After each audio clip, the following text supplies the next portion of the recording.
অগ্রগতি পাঠশালায় সকলকে স্বাগতম। আশা করি সকলে ভালো আছো। আজ আমরা আলোচনা করব সেট ও ফাংশন নিয়ে। চলো শুরু করা যাক। আমরা প্রথমে দেখব সেট কাকে বলে। বাস্তব বা চিন্তা জগতের সুসংজ্ঞায়িত বস্তুর সমাবেশ বা সংগ্রহকে সেট বলে। সেট প্রকাশের পদ্ধতি দুটি, তালিকা পদ্ধতি ও সেট গঠন পদ্ধতি। প্রথমে আমরা তালিকা পদ্ধতি নিয়ে আলোচনা করব।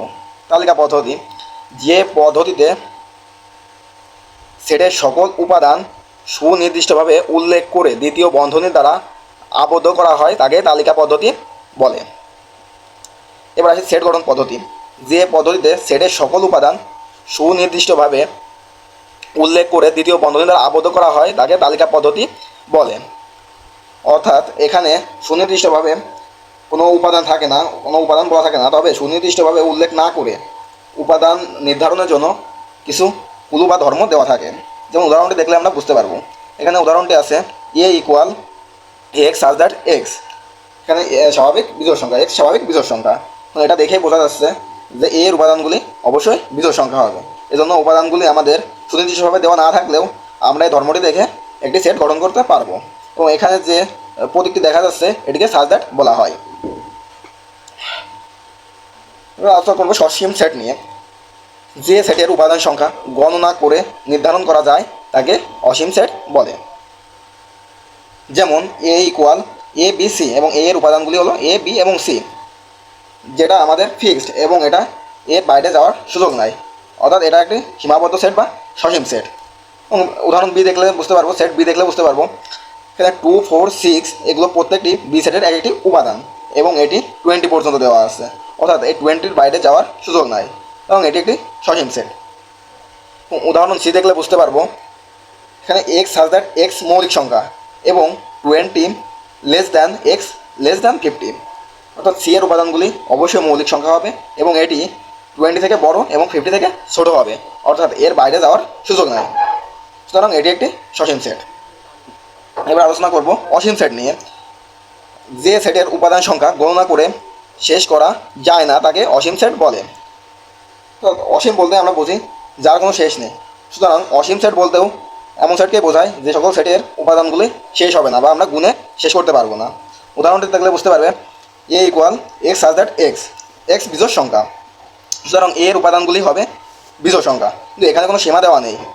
সুতরাং এটি এভাবে চলতে থাকবে, 1, 3, 5, 7 এভাবে চলতেই থাকবে, যেটি আমরা গুণে শেষ করতে পারবো না।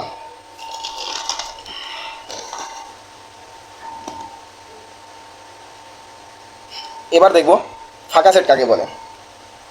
ফাঁকা বলতে আমরা বোঝাই যেখানে কোনো কিছুর উপস্থিতি নেই। এরকম শূন্য স্থান বলতে বোঝায় যেখানে কোনো কিছুর বা কোনো লোকজনের উপস্থিতি নেই, সেটাই হচ্ছে ফাঁকা স্থান। কারণ ফাঁকা সেট বলতে এমন কোনো সেটকে বোঝায় যে সেটের কোনো উপাদান থাকবে না। যেমন উদাহরণটি দেখলে বুঝতে পারবো এক্স বিলংস টু এন সাজ দ্যাট এক্স মৌলিক সংখ্যা। এটুকু দেখে বুঝতে পারছি যে এক্সের মান হবে স্বাভাবিক সংখ্যা এবং এটি হবে মৌলিক সংখ্যা। এবং এখানে সীমা দেওয়া আছে 47 less than x less than 50 এবং এক্সের মান হবে 47 থেকে বড় এবং 50 থেকে ছোটো। কিন্তু এটি লক্ষ্য করলে দেখতে পারি আমাদের সীমার ভেতরে আছে 48 এবং 49 এবং যার কোনোটি মৌলিক সংখ্যা নয়।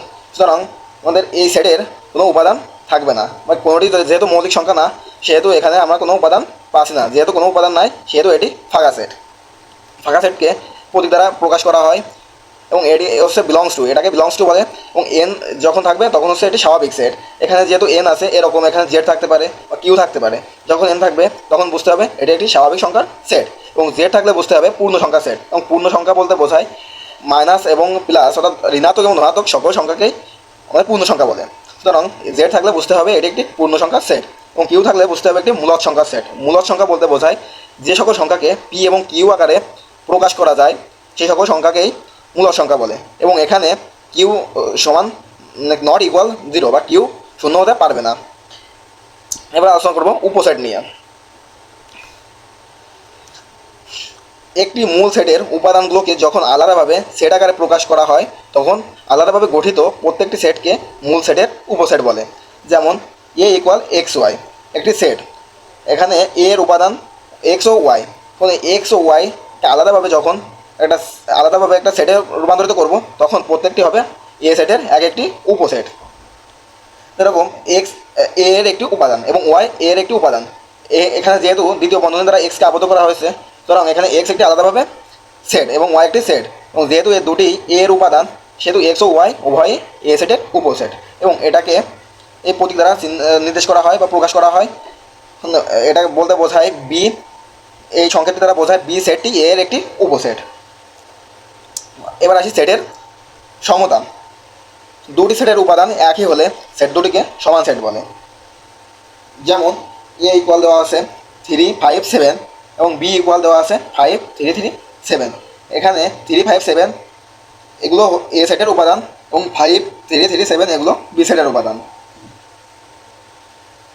অনেকে ভাবতে পারো এখানে 3টি সংখ্যা আছে কিন্তু এখানে 4টি সংখ্যা, তাহলে এগুলো সমান হলো কীভাবে?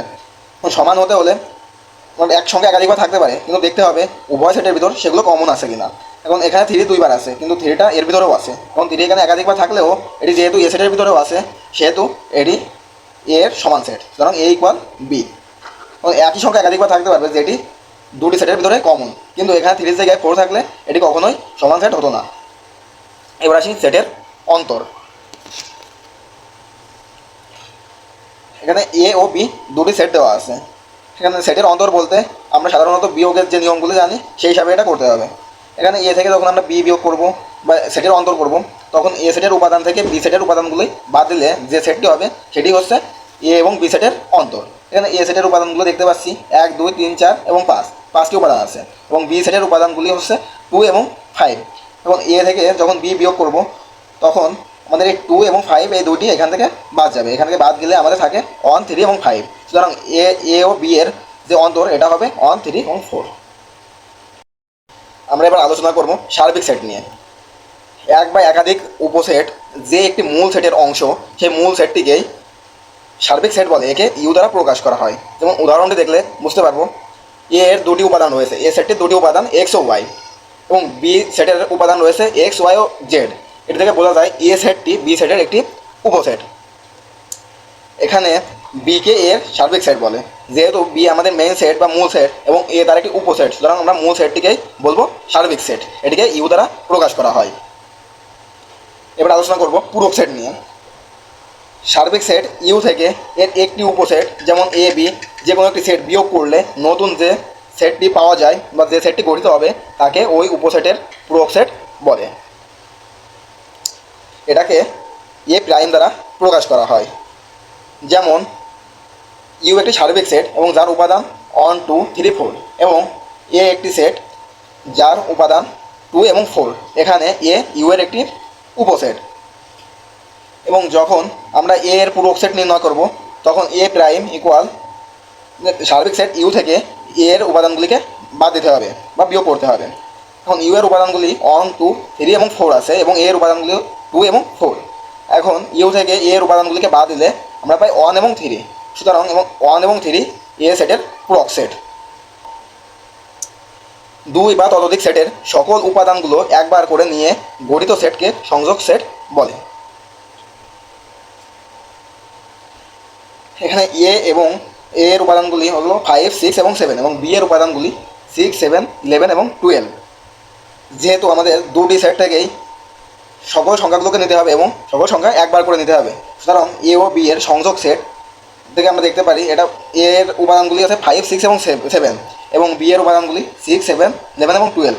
এখানে যেহেতু এগুলো একবার করে নিতে হবে সেহেতু এ ও বি এর সংযোগ সেট হবে 5, 6, 7, 11 এবং 12। এখানে আমাদের অবশ্যই প্রতিটি সংখ্যা একবার করে নিতে হবে, একের অধিকবার নেওয়া যাবে না। এবং ইউ দ্বারা ইউ যে প্রতীকটি দেখা যাচ্ছে এটিকে ইউনিয়ন বলা হয়। এবার আলোচনা করব সেট নিয়ে। 2 বা ততোধিক সেটের সাধারণ উপাদানগুলি নিয়ে, বা সাধারণ বলতে কমন যে উপাদানগুলি বোঝায়, উপাদানগুলো নিয়ে যে গঠিত সেটকে সেট বলে।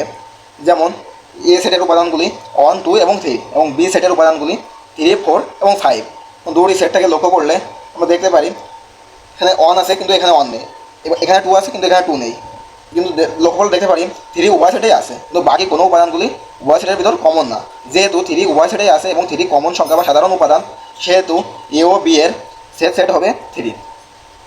এখানে আমরা যে প্রতীকটি দেখতে পাচ্ছি এটাকে ইন্টারসেকশন বলা হয়। এত সময় সাথে থাকার জন্য ধন্যবাদ। তো এইটুকু ছিল আজকের ক্লাস। আজকে আমরা আলোচনা করছি শুধু সেটের পরিস্থিতি নিয়ে। আশা করি আগামী ক্লাসে আমরা সেটের বিস্তারিত আলোচনা করব এবং ফাংশন নিয়েও আলোচনা করব এবং বোর্ড কোশ্চেনগুলো সলভ করার চেষ্টা করব এবং বোর্ড কোশ্চেন নিয়ে আলোচনা করব। এখনও যারা আমাদের চ্যানেল সাবস্ক্রাইব করনি এবং ফেসবুক পেজটি ফলো করনি, তারা অবশ্যই অগ্রগতি পাঠশালা নামে ইউটিউব চ্যানেলটি সাবস্ক্রাইব করে এবং একই নামে আমাদের ফেসবুক পেজ রয়েছে এবং পেজটি ফলো করে পাশে থাকবে।